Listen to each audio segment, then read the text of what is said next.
Good morning, students. Let's start our today's SST class. Take out your book and our third chapter parliament के बारे में हम पढ़ रहे थे, जिसके अंदर हमने क्या देखा था कि पार्लियामेंट जो है वो किस तरीके से रूल करती है, उसके क्या क्या पार्ट्स होते हैं, उसके बारे में कल हमने स्टडी किया था हमारी लास्ट क्लास में। आज हम देखेंगे मैम सिविक्स में क्या? Yes, civics third chapter, civics में थर्ड चैप्टर, जिसका हमारा लास्ट सिर्फ समरी बचा था कि जो मैंने कंप्लीट नहीं किया था समरी को, तो आज हम उसको कंप्लीट करेंगे और उसके बाद में हमारा नेक्स्ट चैप्टर 4 स्टार्ट करेंगे कि लॉज जो हैं क्या होते हैं उसके बारे में हम पढ़ेंगे। तो first of all let's complete the summary of third chapter कि पार्लियामेंट जो है वो किस तरीके से रूल्स और रेगुलेशंस को फॉलो करवाती है। लोकसभा, राज्यसभा उसके पार्ट्स होते हैं और लोगों का इलेक्शन वहाँ होता है जो हमारे रिप्रेजेंटेटिव के रूप में वहाँ काम करते हैं। ठीक है, तो इस चैप्टर में हमने देखा कि जो पार्ट्स हैं हमारे रिप्रेजेंटेटिव हैं वो किस तरीके से काम करते हैं पार्लियामेंट के अंदर, जो नॉमिनेट होते हैं, अपॉइंटेड होते हैं by the people with the universal adult franchise, यानी कि वोटिंग के आधार पर हम अपने रिप्रेजेंटेटिव्स को इलेक्ट करते हैं और वो इलेक्टेड पर्सन्स पार्लियामेंट में हमारे जितने भी प्रॉब्लम्स होते हैं उनका सॉल्यूशन निकाला जाता है, कहाँ? पार्लियामेंट डिस्कशन के द्वारा। ठीक है, तो ये चैप्टर हमारा कंप्लीट होता है। Now today's our chapter is chapter 4। Take out page number 42, understanding laws.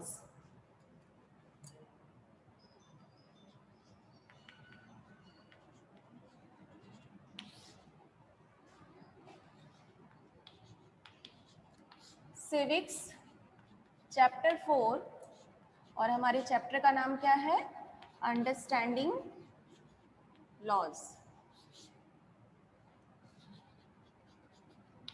इस चैप्टर में सबसे पहले हम क्या देख रहे हैं कि अंडरस्टैंडिंग लॉज। लॉज का क्या मतलब होता है?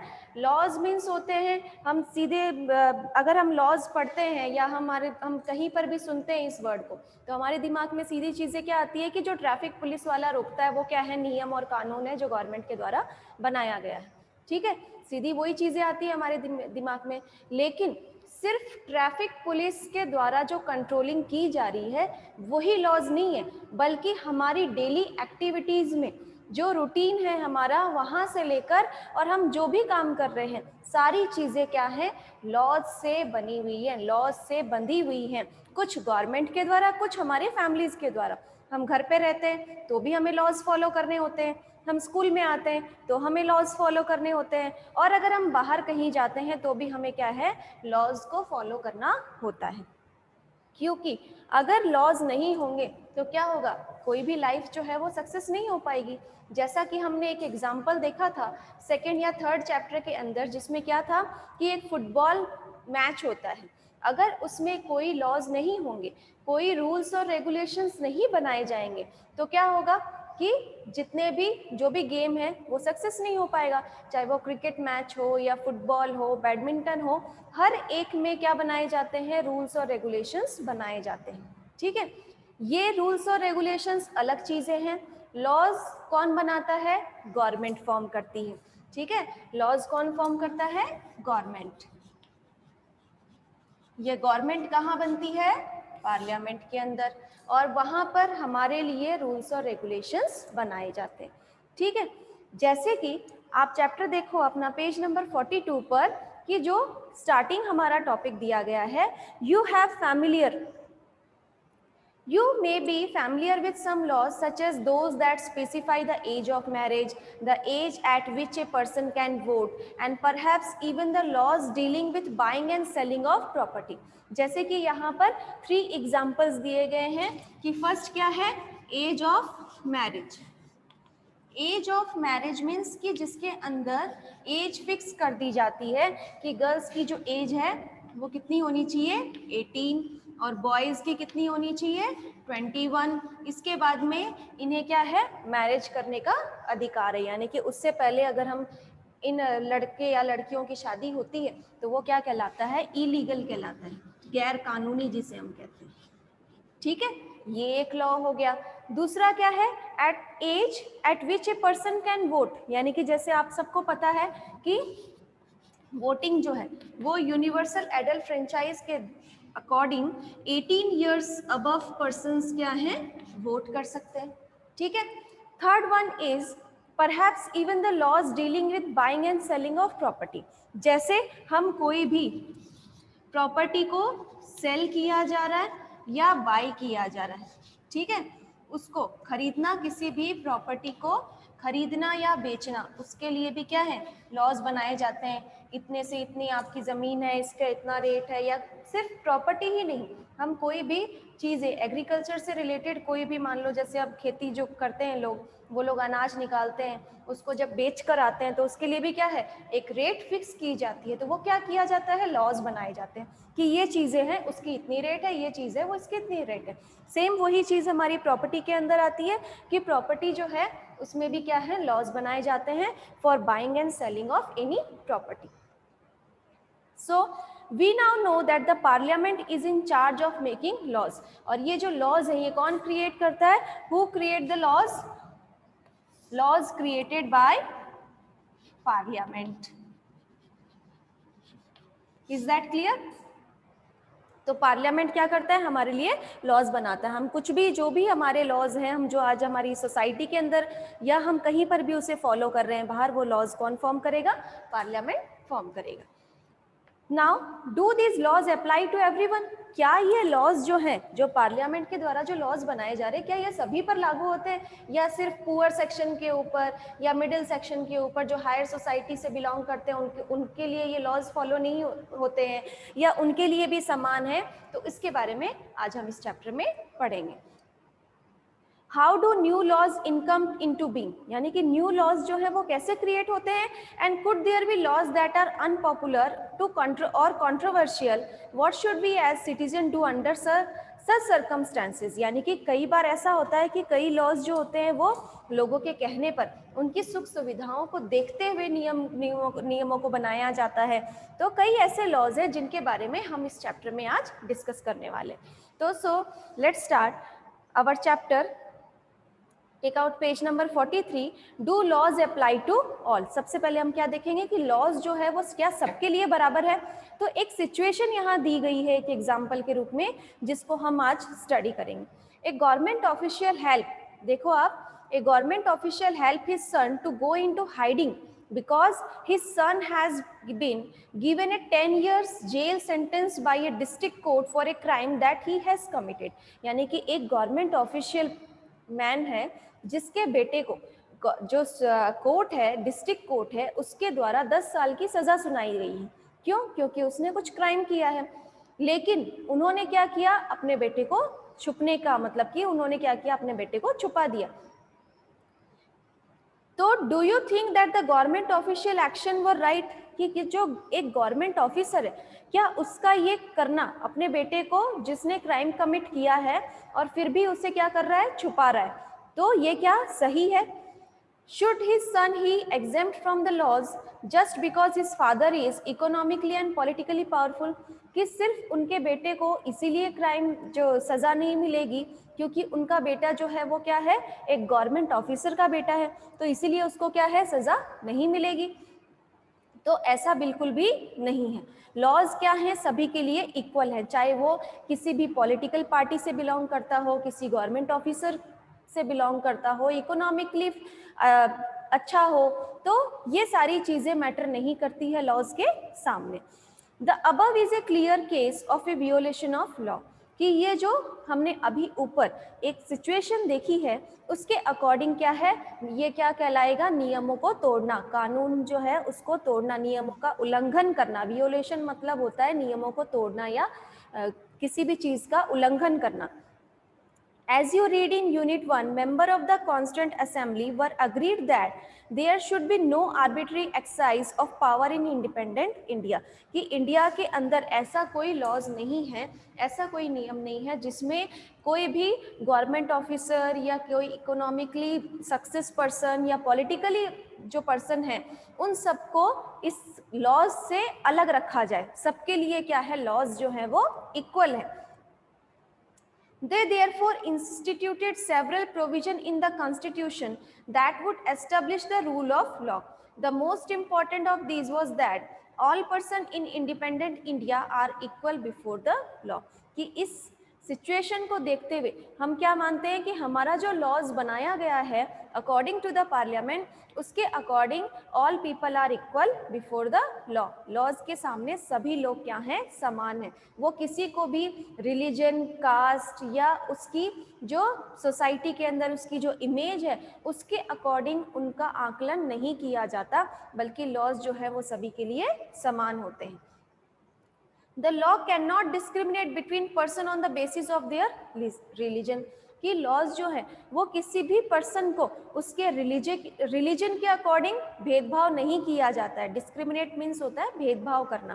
तो रिलीजन के अकॉर्डिंग, कास्ट और जेंडर, रिलीजन, कास्ट और जेंडर के अकॉर्डिंग पार्लियामेंट के अंदर बनाए गए लॉज जो हैं उसके थ्रू कोई डिस्क्रिमिनेशन नहीं किया जाता। ठीक है, first of all on religion, caste and gender. ठीक है, so underline this sentence, the law cannot discriminate between person on the basis of their religion, caste और gender. इसको आप अंडरलाइन कर लीजिए। और एक ही आप इसके ऊपर वाला जो पैराग्राफ है इसकी लास्ट लाइन को अंडरलाइन कीजिए। The most important of this was that all person in independent India are equal before the law. Now what the rule of law means is that all law apply equal to all citizen of the country and no one can be above the law. यानी कि इसका मतलब क्या होता है कि laws के सामने सभी बराबर हैं और लॉज जो है वो सभी यानी कि पर्टिकुलर जितने भी सिटीजन्स हैं इंडिया के अंदर सभी क्या है, इक्वल है।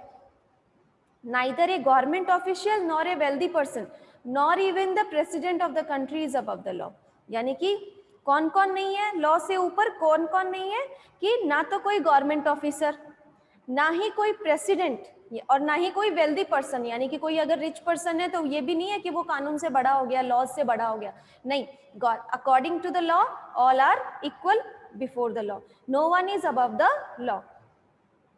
Any crime or violation of law has a specific punishment as well as a process through which the guilt of the person has to be established. यानी कि कोई भी अगर हमारे देश के अंदर कोई भी क्राइम हो रहा है या कोई उस लॉज को तोड़ रहा है तो उन लोगों के लिए क्या किया गया है, पनिशमेंट स्पेसिफाई किया गया है कि जो ये नियम तोड़ेगा उसको ये पनिशमेंट होगा। जैसे कि आप देखते हो कि आप एक अच्छा एग्जांपल हमारे सामने है ट्रैफिक का, कि अगर हम कोई भी लॉज को तोड़ते हैं तो उसके लिए हमें क्या करना पड़ता है, फाइन पे करना होता है।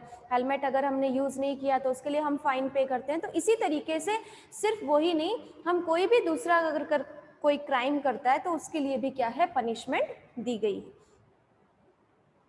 But was it always like this? क्या हमेशा ऐसा ही होता है? क्या सभी लोग जो होते हैं वो लॉज के आगे समान होते हैं? In ancient India, there was an innumerable and often overlapping local laws. Different communities enjoyed different degree of autonomy in administering these laws among their own.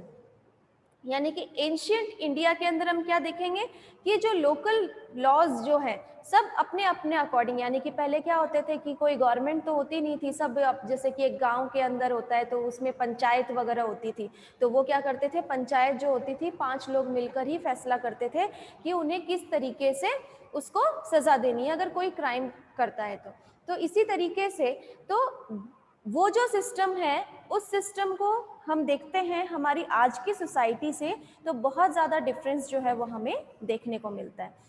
तो different communities enjoy different degree of autonomy in administering these laws among their own. In some cases the punishment that two person receive from the same crime varied depending on their caste background, with lower caste being more harshly penalized. यानी कि क्या होता था कि जो lower caste के लोग होते थे पहले समय में, जो लोअर कास्ट है, हायर कास्ट है, यानी कि कास्ट डिवीजन किया जाता था जिसके अकॉर्डिंग उनके पनिशमेंट भी उनके कास्ट के ऊपर बेस्ड होते थे, उनके रिलीजन के ऊपर बेस्ड होते थे, कि जो लोअर कास्ट के लोग हैं उनको पनिशमेंट ज़्यादा दी जाती थी, जो उससे ऊपर होते थे उनको पनिशमेंट अलग होती थी, यानी कि सबका पनिशमेंट भी जो होता था उनके क्राइम के अकॉर्डिंग, कास्ट के अकॉर्डिंग अलग अलग डिवाइड किया जाता था।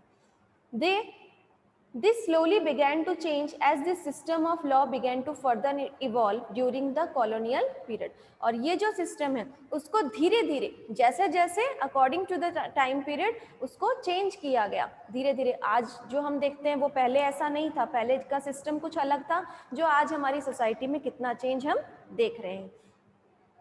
It is often believed that it was the British colonialists who introduced the rule of law in India. और ऐसा माना जाता है कि इंडिया के अंदर लॉज जो हैं वो क्रिएट करने वाले कौन थे? ब्रिटिशर्स। जो कॉलोनियल पीरियड हम जिसको कहते हैं, उस टाइम पर हमारे देश के अंदर ब्रिटिश रूल कर रहे थे और ब्रिटिशर्स के द्वारा ही, उन लोगों के बेस पर ही लॉज जो हैं वो दिए गए।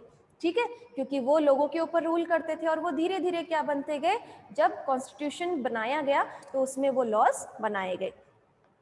Historians have disputed this claim on several grounds, two of which include first that colonial law was arbitrary and second that the Indian nationalists played a prominent role in the development of the legal sphere in British India। यानी कि सबसे पहला इसमें दो चीजें जो है अलग अलग चीजों, यानी कि जो लॉज हैं वो अलग अलग बेस के अकॉर्डिंग, अलग अलग टॉपिक के अकॉर्डिंग इसमें लॉज बनाए गए हैं। तो ये जो लॉज हैं ये सारे कॉलोनियल टाइम पीरियड से ही हमारे इंडिपेंडेंट इंडिया तक उसे फॉर्म किया गया है। कुछ उनके पॉइंट्स को क्रिएट कर मतलब कि जैसे जैसे ब्रिटिशर्स रूल कर रहे थे वो सारी चीज़ें क्या हो रही थी, हम लोगों को सिखा रही थी कि किस तरीके से हमें देश को, हम एक अच्छे देश को चलाया जा सकता है। तो वहाँ से हम क्या कर सकते हैं, लॉज का जो फॉर्मेशन है वो ब्रिटिश रूल से ही स्टार्ट किया गया है। One example of the arbitrariness that continued to exist as part of British law is a Sedition Act of 1870. The idea of sedition was very broadly understood within this act. Any person protesting or criticizing the British government could be arrested without due trial. यानी कि ये जो sedition act of 1870, इसमें क्या दिया गया है कि इस एक्ट के अकॉर्डिंग, ये जो एक्ट है इसके अकॉर्डिंग अगर कोई भी पर्सन कोई भी लॉज को या कोई भी नियम को तोड़ता है या उसके अगेंस्ट उसकी आलोचना करता है या उसको प्रोटेस्ट, उसके बचाव में कुछ करना चाहता है, तो उससे क्या होगा, अरेस्ट कर लिया जाएगा विदाउट ड्यू ट्रायल, यानी कि बिना उससे पूछे बिल्कुल भी, और उसको अरेस्ट कर लिया जाएगा। तो underline this act, sedition act of 1870, sedition act of 1870, इसको आप अंडरलाइन कर लीजिए। The British law, sedition act of 1870, और यहाँ से लेकर आपको पूरा ये पैराग्राफ ड्यू ट्रायल तक आपको अंडरलाइन करना है कि सेडिशन एक्ट क्या है, जिसके अकॉर्डिंग कोई भी अगर क्रिटिसाइज करता है या प्रोटेस्ट करने की कोशिश करता है तो उसको अरेस्ट कर लिया जाएगा। The Indian nationalists began protesting and criticizing this arbitrary use of authority by the British. They also began fighting for greater equality and wanted to change the idea of law from a set of rules that they were forced to obey to law as including idea of justice. कि जब British यहाँ rule कर रहे थे तो वो क्या कर रहे थे, धीरे धीरे प्रोटेस्ट करने लगे कि उन्हें पता था कि अगर हम लॉज को नहीं फॉलो करेंगे या उसको क्रिटिसाइज करेंगे या उसके अगेंस्ट जाने की कोशिश करेंगे तो क्या होगा, हमें अरेस्ट कर लिया जाएगा। लेकिन वो तो, हम तो उस टाइम पर गुलाम थे, जो ब्रिटिश थे वो हमें, ब्रिटिशर्स ने हमें क्या कर रखा था, गुलाम बना रखा था।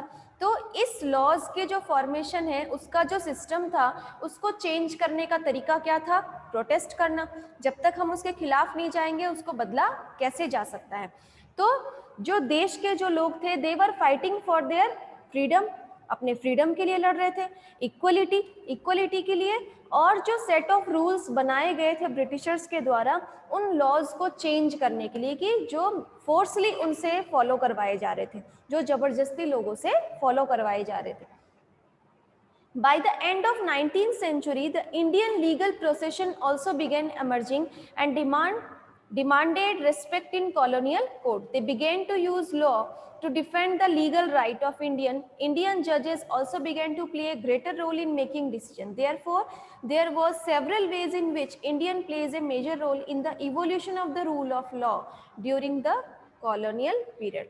कि evolution of the law, जिसका मतलब क्या है कि जिसके अंदर ब्रिटिशर्स के अगेंस्ट जाकर नियमों को चेंज करना, उनके सिस्टम को में बदलाव लाना, कि अगर उनके लॉज को फॉलो नहीं किया जाएगा, जिसके अंदर सभी लोग जितने भी मेंबर्स थे, इंडिया के जितने भी पर्सन्स थे, सिटीजन्स थे, उन सब का बराबर सपोर्ट रहा, चाहे वो लोकल कॉमन पर्सन हो या फिर किसी सुप्रीम कोर्ट या हाई कोर्ट का जज हो, वहां तक लेकर सब ने मिलकर जो प्रोटेस्ट किया और फिर जो हमारी सोसाइटी में चेंज आया वो क्या कहलाएगा, इवोल्यूशन कहलाता है।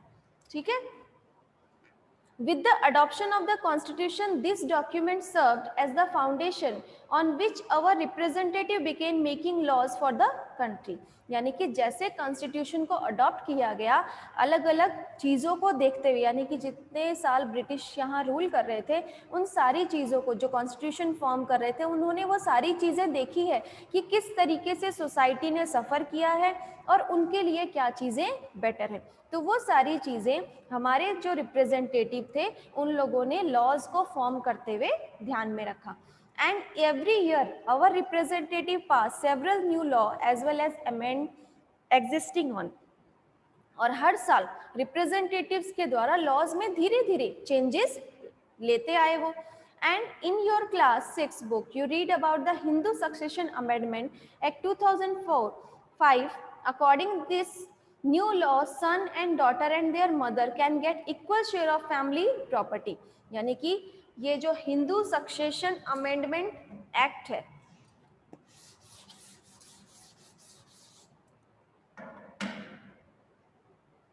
Hindu, underline this, Hindu succession amendment act, amendment act 2005। According to this act कि जो फैमिली प्रॉपर्टी है उसमें son, daughter and mother can get equal share from their property, कि प्रॉपर्टी जो है उनमें से सभी का बराबर हिस्सा होगा। किसका? बेटे का, माँ का और बेटी का, इन सब का बराबर का हिस्सा होता है। पहले क्या था कि जो लॉज थे उसके अकॉर्डिंग सिर्फ जो फादर मदर है उनका जो बेटा होगा उन्हीं को ही पूरी प्रॉपर्टी मिल जाती थी। अब बेटियों को भी बराबर का अधिकार दिया गया है। According to which act? Hindu succession amendment act 2005।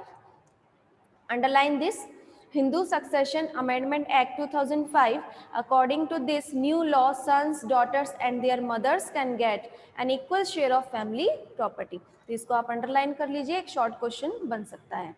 Similarly, new laws has been enacted to control pollution and provide employment.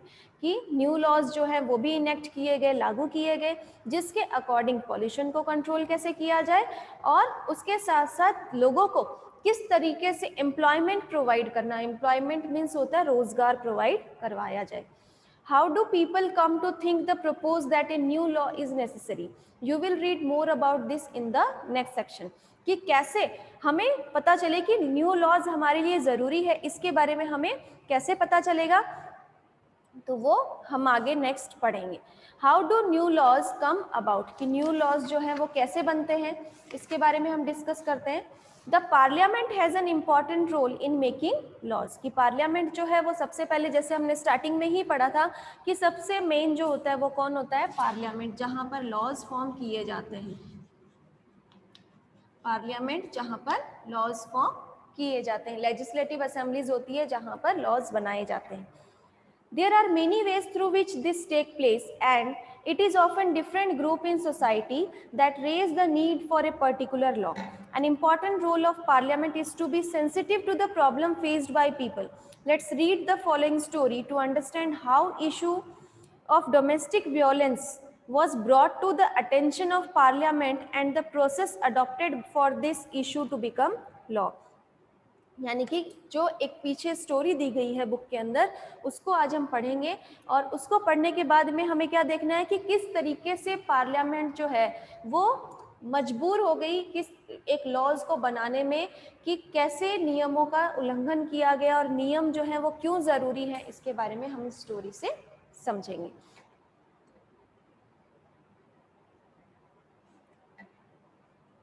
ये नीचे पैराग्राफ देखिए. Domestic violence refer to the injury और हार्म और थ्रेट ऑफ इंजुरी और harm caused by an adult male, usually the husband, against his wife. Injury may be caused by physically beating up the woman or by emotionally abusing her. Abuse of the woman can also include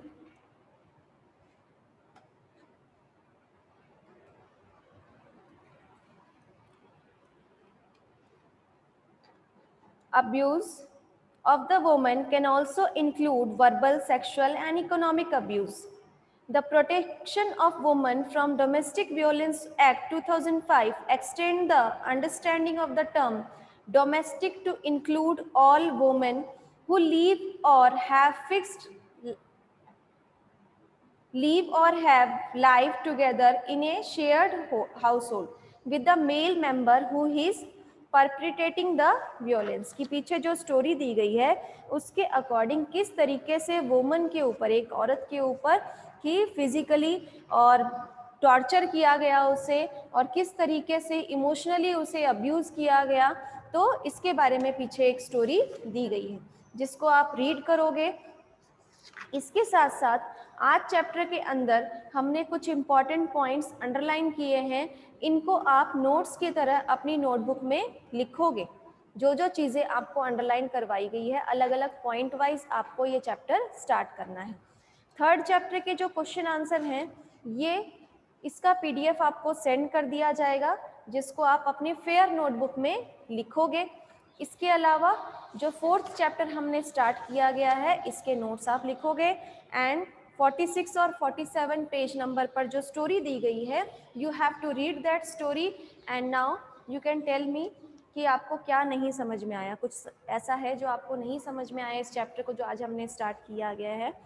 आप अपना mic on करके आप मुझे बता सकते हैं. Is there any problem to anyone?